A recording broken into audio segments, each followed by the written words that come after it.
¿Por qué habría de venir lo mejor? En ocasiones nosotros ponemos la esperanza en una persona, en un proyecto, pero cuando la persona no cumple con nosotros o el proyecto no da los resultados que esperábamos o simplemente fracasa, nos sentimos tristes, nos sentimos decepcionados. La decepción viene a causa de falsas expectativas. ¿Qué es una falsa expectativa? Es estar esperando algo de alguien o de algo que ese alguien o algo no puede dar.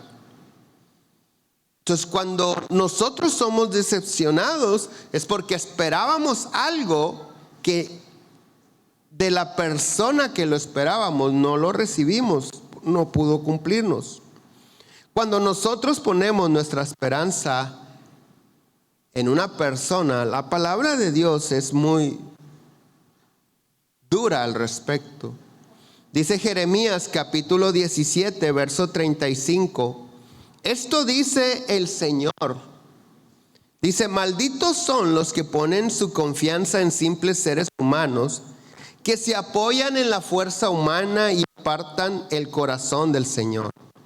Son como los arbustos raquíticos del desierto, sin esperanza para el futuro. Vivirán en lugares desolados, en tierra desolada y salada. Pero benditos son los que confían en el Señor y han hecho que el Señor sea su esperanza y confianza. Son como árboles plantados junto a la ribera del río, con raíces que se hunden en las aguas. A esos árboles no les afecta el calor, ni temen largos meses de sequía. Sus hojas están siempre verdes y nunca dejan de producir fruto. La maldición de la que esta escritura habla viene como resultado de tomar decisiones equivocadas. Es decir, cada vez que decidimos confiar en una persona antes que en Dios, el resultado no será bueno. Esto no quiere decir que vamos a vivir desconfiando de todo mundo, sino que siempre que hagamos una sociedad de negocios, siempre que nos asociemos con alguien, siempre que emprendamos un negocio, siempre que comencemos,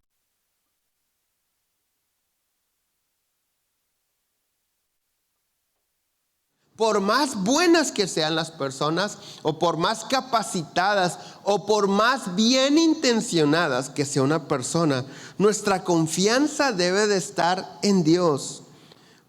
Dice el Salmo 37, capítulo 5, encomienda a Jehová tu camino y confía en Él, y Él hará.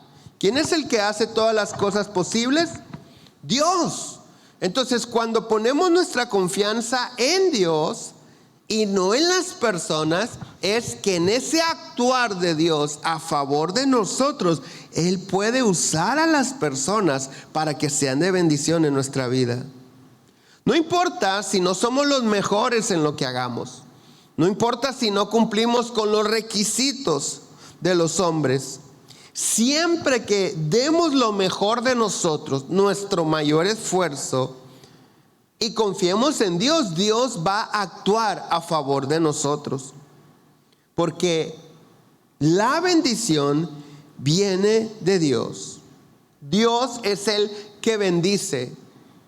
Dice Santiago 1:17, toda buena dádiva y todo don perfecto desciende de lo alto, del Padre de las luces, en el cual no hay mudanza ni sombra de variación. Toda buena dádiva, esa palabra dádiva se puede traducir al español también como regalo. Todo lo bueno que tú y yo esperamos recibir de la vida, todo lo bueno que tú y yo queremos alcanzar para bendición de nosotros, de nuestra familia, dice la Biblia que todo lo bueno desciende de Dios. Y si todo lo bueno desciende de Dios, nuestra confianza debe de estar en Dios. Pero el asunto es que como todo lo bueno desciende de Dios, a veces nosotros estamos esperando que Dios envíe algo bueno. Sin embargo, la Escritura dice que Dios ya nos bendijo. Dice Efesios capítulo 1, verso 3. Bendito sea el Dios y Padre de nuestro Señor Jesucristo, que nos bendijo en tiempo presente, que nos bendijo con toda bendición espiritual en los lugares celestiales. Esto quiere decir que todas las bendiciones que esperamos o todo lo que deseamos tener están listas ya para nosotros. Sin embargo, a veces se nos pasa por algo tan importante. Bendito sea el Dios y Padre de nuestro Señor Jesucristo, que nos bendijo con toda bendición espiritual en los lugares celestiales en Cristo. En Cristo. Esto quiere decir que todo lo que nosotros podamos desear o esperar, lo recibimos en Cristo. Esa es la grande diferencia. Ahora, alguien se pudiera preguntar, bueno, yo estoy en Cristo, yo soy cristiano, pero ¿por qué si Dios ya nos bendijo, yo no veo esa bendición en mi vida? Yo sigo esperando que Dios me bendiga. Yo sigo esperando que Dios me sane. Yo sigo esperando que Dios me prospere. Yo sigo esperando que Dios me derrame de sus bendiciones en mi casa, en mi familia. Fíjate lo que dice el Salmo 31, 19. Cuán grande es tu bondad que has guardado para los que te temen, que has mostrado a los que esperan en ti delante de los hijos de los hombres.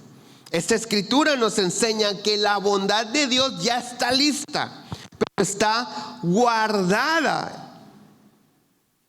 Y que a medida que nosotros tememos a Dios, podemos disfrutar de las bendiciones de la bondad de Dios en nuestra vida. Lo voy a repetir una vez más. Cuán grande es tu bondad que has guardado, has apartado para los que te temen, que has mostrado, que has ¿qué? Mostrado a los que esperan en ti. Cuando nosotros tenemos nuestra esperanza en Dios, no solamente vamos a creer que Dios nos va a bendecir, sino vamos a ver la bendición de Dios en nuestra vida. Pero muchas de las veces Dios nos da una palabra y nosotros a la hora de ponerla en práctica no lo hacemos respetando los principios que Dios ha establecido en su palabra. Hay dos cosas que todo creyente, que todo hijo de Dios debe de establecer en su vida. Número 1, estar en Cristo. Y número 2, temer a Dios, caminar en temor a Dios. Estar en Cristo, en la palabra de Dios, encontramos demasiadas promesas para los que están en Cristo. La palabra de Dios dice, el que está en Cristo, nueva criatura es. Y hay muchas promesas. Pero simplemente San Juan capítulo 15, verso 5 dice lo siguiente. Yo soy la vid, vosotros los pámpanos. El que permanece en mí, dice Jesús, el que está en mí y yo en él, este lleva mucho fruto, porque separados de mí nada podéis hacer. El que permanece en Cristo, el que está en Cristo, dice, lleva mucho fruto. Y el que se separa de Cristo, nada puede hacer. Además, Romanos 6:23 dice, porque la paga del pecado es muerte, mas la dádiva de Dios es vida eterna en Cristo Jesús, Señor nuestro. Si nosotros tenemos esa promesa, creemos en la vida eterna es en Cristo. No es porque seamos buenos, no es porque hagamos buenas obras, es porque estamos en Cristo. Ahora, temer a Dios es bien importante. Vamos a una escritura. Mira lo que dice Eclesiastés 12:13. El fin de todo el discurso es este. El fin de todo el discurso oído es este. Teme a Dios y guarda sus mandamientos, porque esto es el todo del hombre, o porque esto es para todos los hombres. ¿Qué? Temer a Dios y obedecer los mandamientos de Dios.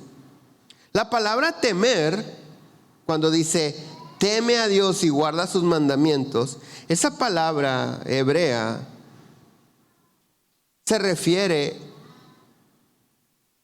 a reverenciar a Dios moralmente. Moralmente hablando, ser reverentes a Dios. ¿Qué quiere decir esto? Muchos de nosotros estamos esperando que Dios nos entregue algo, pero acabamos de leer que Dios ya tiene listo todo para todos. Pero hay ocasiones que no lo podemos recibir porque moralmente no reverenciamos a Dios. O sea, somos cristianos solamente.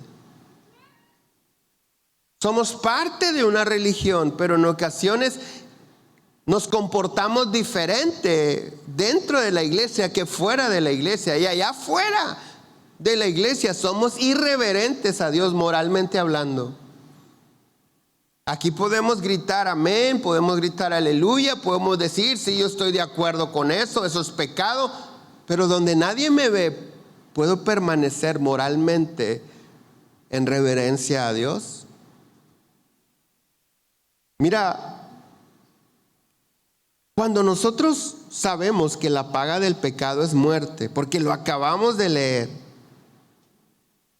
cuando nosotros sabemos lo que dice Romanos 6:23, la paga del pecado es muerte,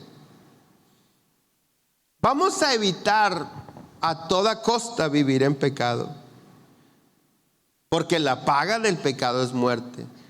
Y una persona que está tratando de vivir en Cristo, Jesucristo es el camino y la verdad y la vida.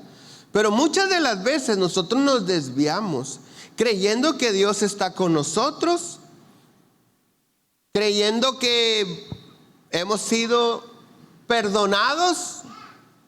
Nos podemos equivocar.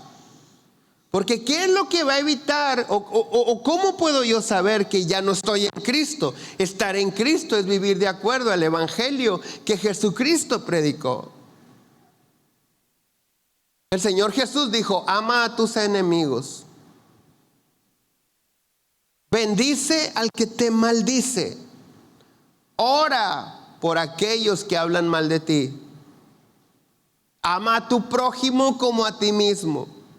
El Señor Jesús dice su palabra, cuando la gente lo maltrataba, Él no amenazaba. Él encomendaba su causa a Dios que juzga justamente. Estar en Cristo es vivir de la manera que Cristo vivió y de la manera que Cristo dijo que deberíamos de vivir. Entonces, cuando nosotros entendemos esto, que la paga del pecado es muerte. Ahora, no estoy hablando solamente de pecado así como que, ay, este es un desalmado, este ha matado mucha gente. No, cuando la Biblia dice la paga del pecado, no hay una escala de pecados. No dice, bueno, de aquí para abajo sí, ya es muerte. Estos de aquí para arriba, ahí más o menos. No. Cuando la palabra de Dios dice la paga del pecado es muerte, debes de saber que vivir en pecado es vivir de la manera incorrecta según Dios. Entonces, la muerte es para aquel que peca, ya sea diciendo una mentira piadosa.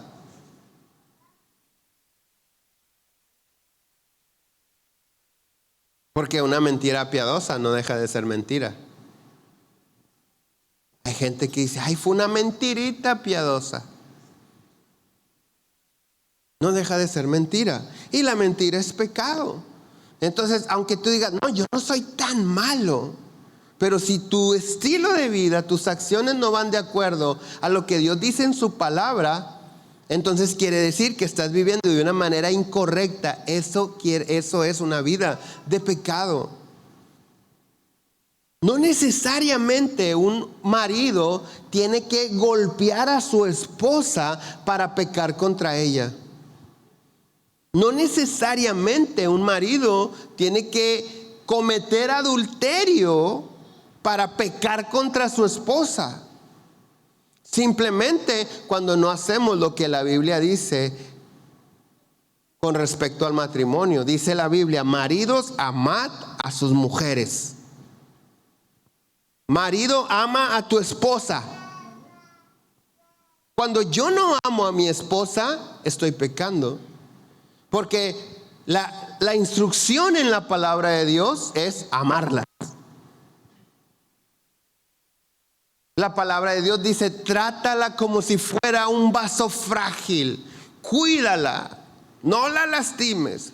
Cuando yo la descuido, estoy pecando, estoy viviendo de una manera contraria a lo que Dios dice en su palabra. No necesariamente la estoy golpeando para pecar. No sé si me estoy explicando.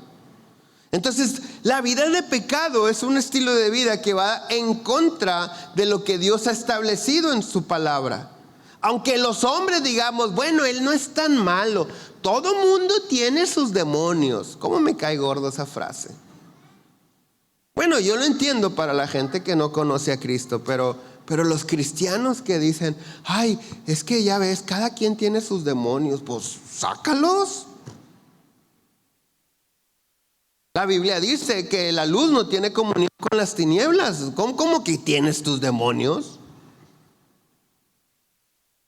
La Biblia dice y nos enseña Dios en su palabra que donde Él habita no puede evitar nada contrario a su presencia. Entonces no es que tengan sus demonios, es que son sinvergüenzas que no quieren dejar de hacer cosas incorrectas, que saben que son incorrectas.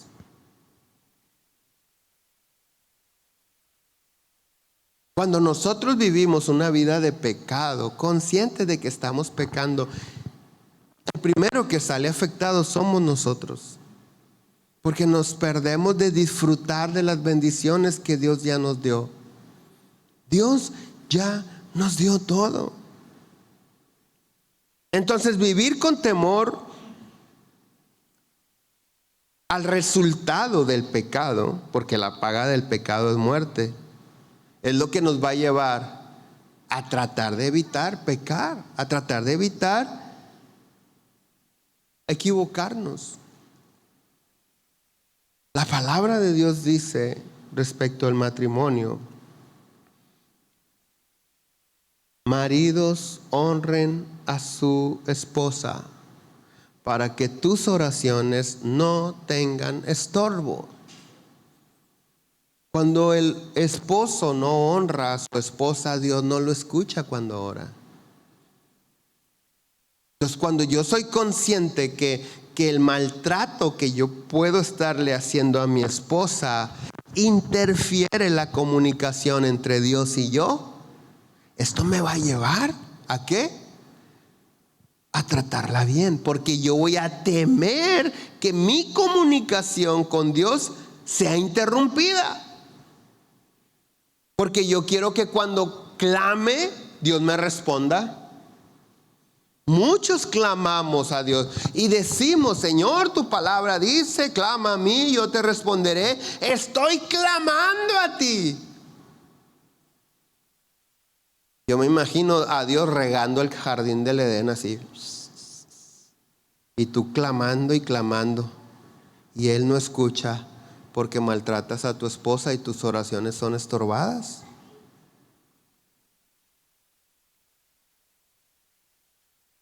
Entonces, vivir en temor de Dios es saber la consecuencia del pecado. Si yo maltrato a mi esposa, Dios no me oye. No la quiero maltratar, aunque me digan mandilón. ¿Por qué? Porque yo necesito línea directa con el cielo. Porque cuando hay peligros de muerte, y yo le digo, Señor, protégeme, que no nos pase nada malo, yo quiero que Él me escuche, que le estoy pidiendo protección. Entonces me empiezo a conducir con mi esposa de una manera correcta. ¿Sí me estoy explicando? Ahora, regresando al tema, Dios ya te bendijo, eres bendito, estás bendecido. Y si Dios ya te bendijo y eres bendito y estás bendecido, lo que tenemos que hacer es cambiar nuestra manera de vivir. Para poder disfrutar de esas bendiciones es importantísimo pensar, vivir como bendecidos. ¿Cómo estás? Hay gente que yo no le quiero preguntar cómo está, porque me va a retener 2 horas. No, fíjese que bien mal por esto y esto mal y mal y mal y mal y mal y mal y mal. ¿Cómo estás bendecido? ¿Por qué? Porque Dios ya me bendijo. Pero alguien puede decir, sí, pero su bendición no se mira. Probablemente es porque te falta temer a Dios. ¿Has dejado de estar en Cristo? Una persona que sabe que la bendición de Dios está en él o en ella, deja de quejarse. Deja el negativismo, deja de ser negativa. Entonces, si Dios ya me bendijo, pero yo no puedo ver su bendición en mí, y no solamente yo, nadie puede ver la bendición de Dios en mí, necesito enfocarme en las 2 cosas que producen que la bendición de Dios llegue a mi vida: estar en Cristo y vivir en temor a Dios. Esas son las 2 cosas. Cuando nosotros vivimos en Cristo o estamos en Cristo, vivimos en paz. ¿Vivimos qué? En paz. Pero hay algo que no podemos negar: hay cristianos que no tienen paz. Porque no es lo mismo estar en Cristo que ser cristiano. Ser cristiano ni siquiera es un término divino establecido. La gente, años después de que Cristo murió y resucitó, el mundo, la gente comenzó a llamarle a los discípulos de Jesús cristianos. Pero Jesús no vino y dijo: cuando yo muera y resucite van a hacer el cristianismo. No, porque el cristianismo puede ser tan hueco como cualquier religión cuando nosotros no entendemos el propósito del evangelio de Jesucristo. El propósito del evangelio de Jesucristo es reconciliarnos con el Padre y que nosotros recuperemos la identidad de hijo de Dios. Somos hijos de Dios, pero el pecado hizo que perdiéramos la identidad de hijos de Dios. Cuando nosotros vivimos en Cristo, vivimos en paz. Todo hijo de Dios, toda persona que está en Cristo está en paz. Pero porque a veces no disfruto la paz. Mateo 11:29 dice: llevad mi yugo sobre vosotros y aprended de mí, que soy manso y humilde de corazón, y hallaréis descanso para vuestras almas. Qué impresionante está esta escritura. La mansedumbre y la humildad dan como resultado la paz, el descanso. Lo contrario a la mansedumbre y a la humildad es un carácter descontrolado y la soberbia. Y eso siempre traerá como resultado la pérdida de la paz. ¿Cuántos se acuerdan cuando la Biblia dice que el Espíritu de Dios se fue del rey Saúl? Y Dios enviaba, escucha, dice la Biblia, Dios enviaba un espíritu maligno para atormentar a Saúl, el rey. ¿Se acuerdan de esa escritura? La pregunta es: ¿por qué el Espíritu de Dios se fue de la vida de Saúl y llegó un espíritu malo de parte de Dios para atormentarlo? Porque Saúl hizo exactamente esto. Tenía un carácter descontrolado y era soberbio. El Saúl se acababa de construir un monumento. Soberbio en su corazón, perdió la paz. En lugar de reinar y llevar a la gente a darle la gloria a Dios por las victorias en la guerra, él hizo un monumento para que la gente dijera: wow, este es el rey Saúl que nos guió a la guerra y tuvimos la victoria, ganamos la batalla. Entonces Dios quita su Espíritu Santo y manda tormento. ¿Por qué un cristiano pierde la paz? Por tener un carácter descontrolado y ser un soberbio, ser un orgulloso. Dice la palabra de Dios, toda persona que no puede controlar. Mansedumbre, ¿sabes lo que es mansedumbre? La palabra mansedumbre se puede traducir como poder contenido, o el significado de mansedumbre es poder contenido. O sea, alguien me dice una grosería, yo le puedo decir una grosería, pero no se la digo. O sea, tengo el mismo poder que esa persona, pero yo no actúo como esa persona. Lo contrario a mansedumbre es un carácter descontrolado. Entonces las personas mansas y humildes, como dice el Señor Jesús, y aprended de mí que soy manso y humilde de corazón, y hallaréis descanso para vuestras almas. Entonces cuando estamos en Cristo somos bendecidos porque Dios ya nos bendijo.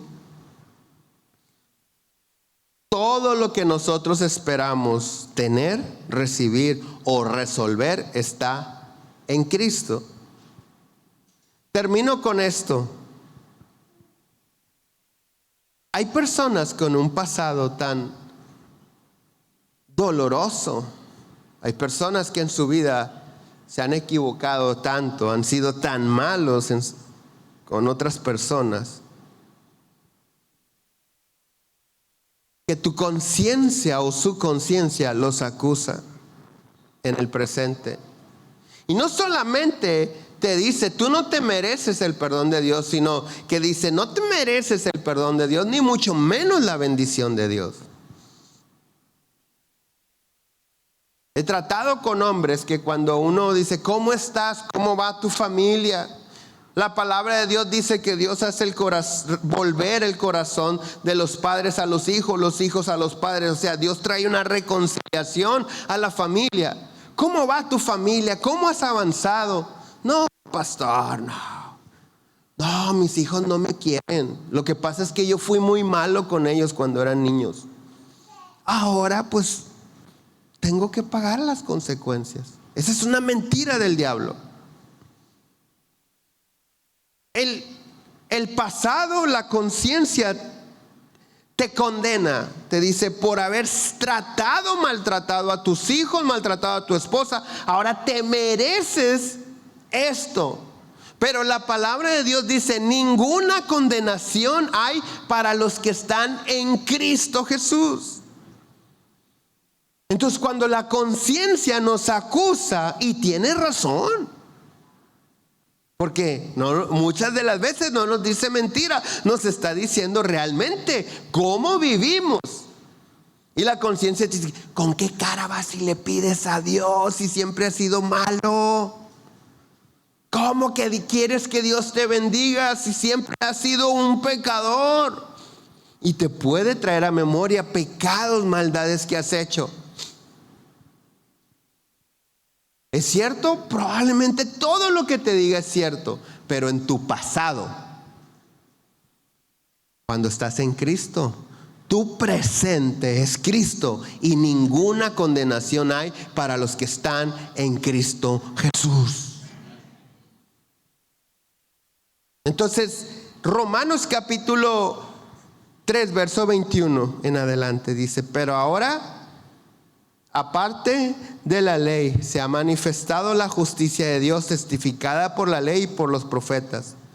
La justicia de Dios por medio de la fe en Jesucristo, para que todos los que creen en Él, para todos, los que creen en Él, porque no hay diferencia, por cuanto todos pecaron y están destituidos de la gloria de Dios, siendo justificados gratuitamente por su gracia, mediante la redención que es en Cristo Jesús, a quien Dios puso como propiciación por medio de la fe en su sangre, para manifestar su justicia en este tiempo, a fin de que Él, Jesús, sea el justo y el que justifica al que es de la fe de Jesús. Esta escritura nos está hablando algo bien importante.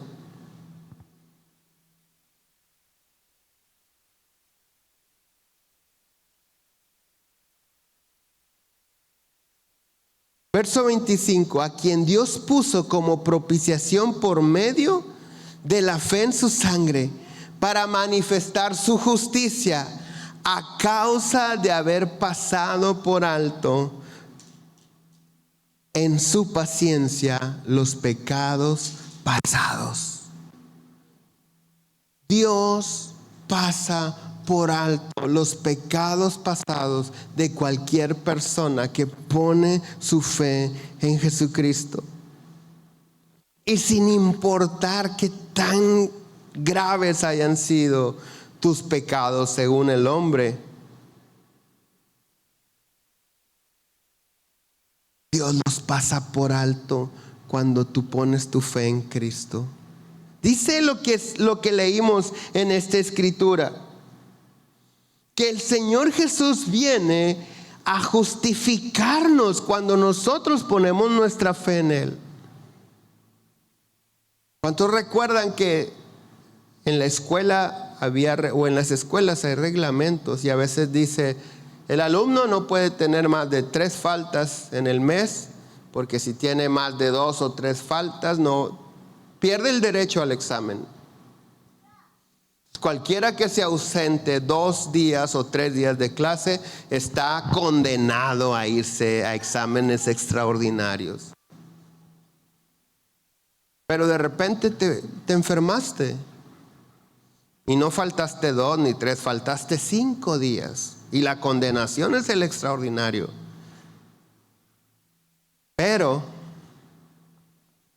existe algo que se llama justificante. Y entonces llevas un justificante del médico.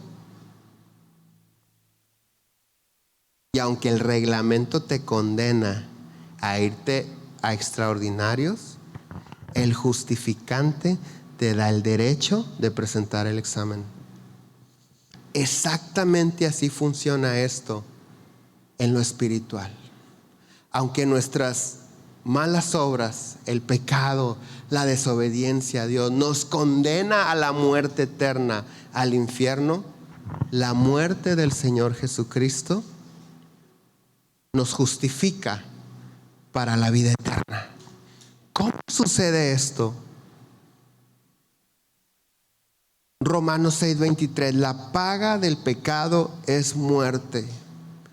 Por cuanto todos pecaron, dice Romanos 3, están destituidos de la gloria de Dios. Y entonces cuando Dios nos miró pecadores y Dios te ve a ti como pecador, la ley dice, Él merece morir por su pecado. Y el Señor Jesús dice, sí es cierto, nada más que yo voy a morir en su lugar. Ese pecado merece una muerte. Y Jesús dice, aquí estoy, mátenme.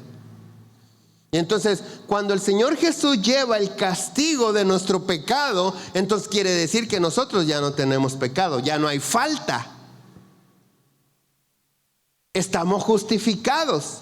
Y una vez que estamos justificados, entonces sí tenemos derecho a disfrutar de las bendiciones de Dios y no de las maldiciones de Dios. ¿Por qué? Porque somos justificados gratuitamente por su gracia, dice la palabra.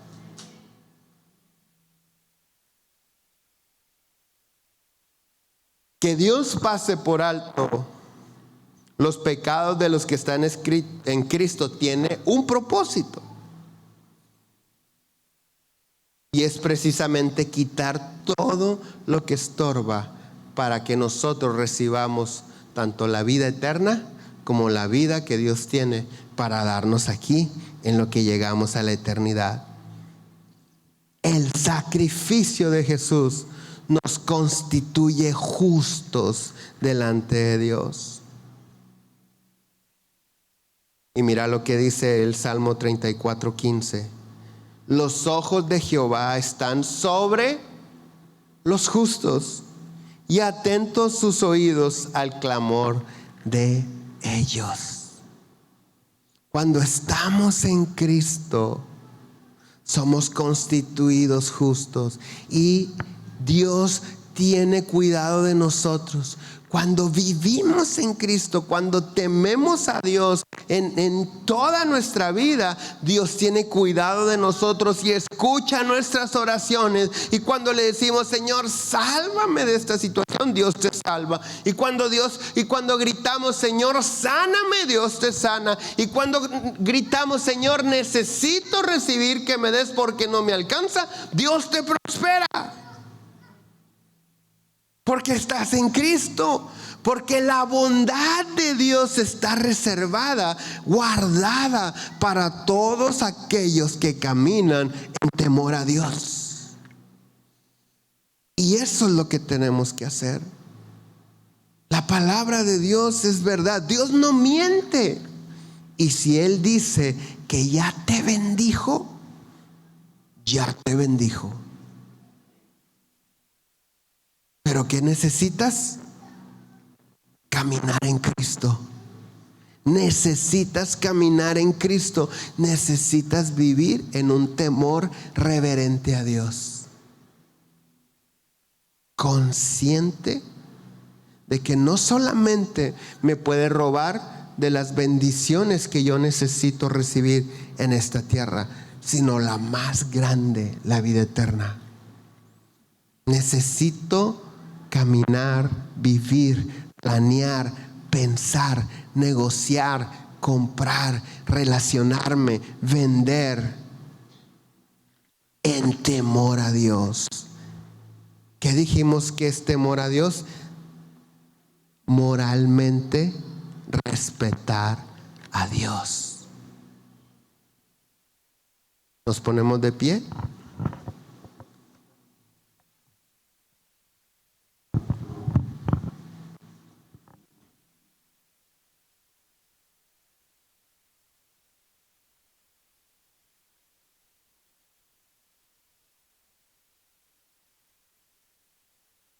Padre Celestial, en esta tarde,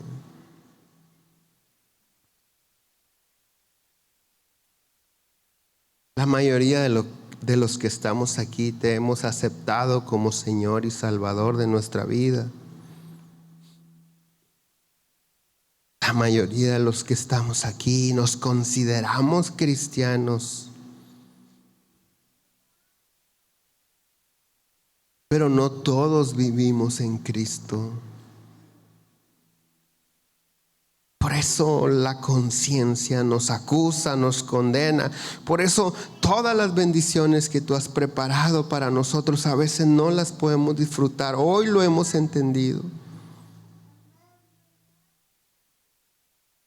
Hoy te pedimos, Padre, que nos ayudes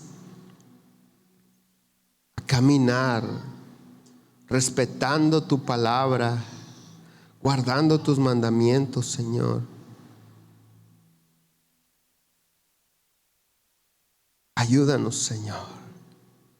Repite conmigo, Dios, no, como que no traen ganas, ¿eh?